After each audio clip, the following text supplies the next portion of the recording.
حقائق لا تعرفها عن النجم الأرجنتيني آنخيل دي ماريا. حياته الصعبة في روزاريو.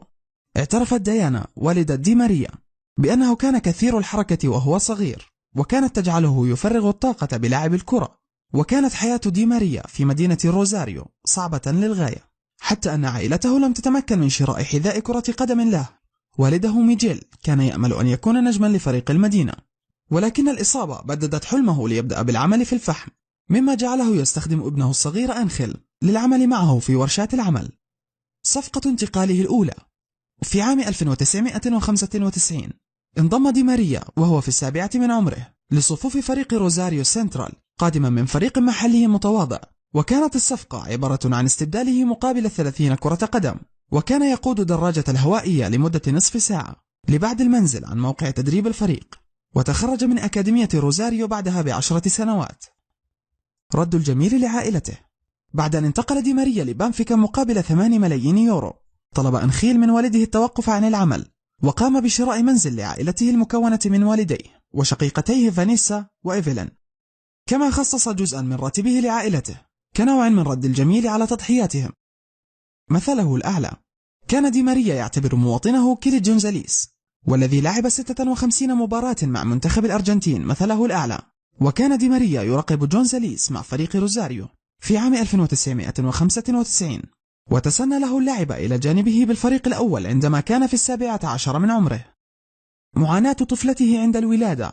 في 22 من إبريل عام 2013 رزق دي ماريا بمولودته الأولى من خورخلينا التي تزوجها في 2011، وذلك قبل 3 أشهر من موعد ولادتها، ليتم وضعها في العناية المركزة في إحدى مستشفيات العاصمة الإسبانية مدريد. ونجت الطفلة مايا من الموت. لينشر دي ماريا تعليقا على انستغرام بعد أن استقرت حالتها قال فيه: لا أحد يعلم سوى والدك كم كان مؤلما أن أرى الأسلاك الطبية وهي تغطي وجهك. ليس هناك حزن أكبر من أن أذهب إلى المنزل صفر اليدين.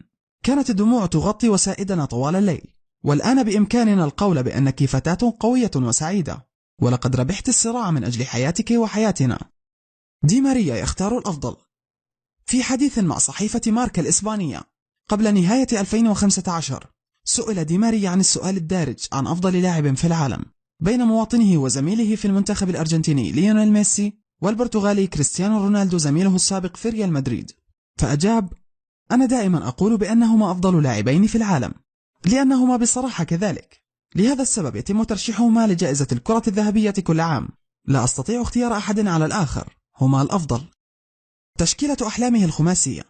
في حديث مع قناة الاتحاد الأوروبي لكرة القدم يويفا في عام 2015 قام دي ماريا باختيار تشكيلة خماسية ذات نزعة هجومية خالية من المدافعين، ووضع دي ماريا زميله في المنتخب ليونيل ميسي إلى جانب زميله السابق في ريال مدريد البرتغالي كريستيانو رونالدو في مركز الهجوم، فيما اختار الإيطالي أندريا بيرلو والفرنسي المعتزل زين الدين زيدان في مركز الوسط، وزميله السابق الإسباني إيكر كاسياس في حراسة المرمى.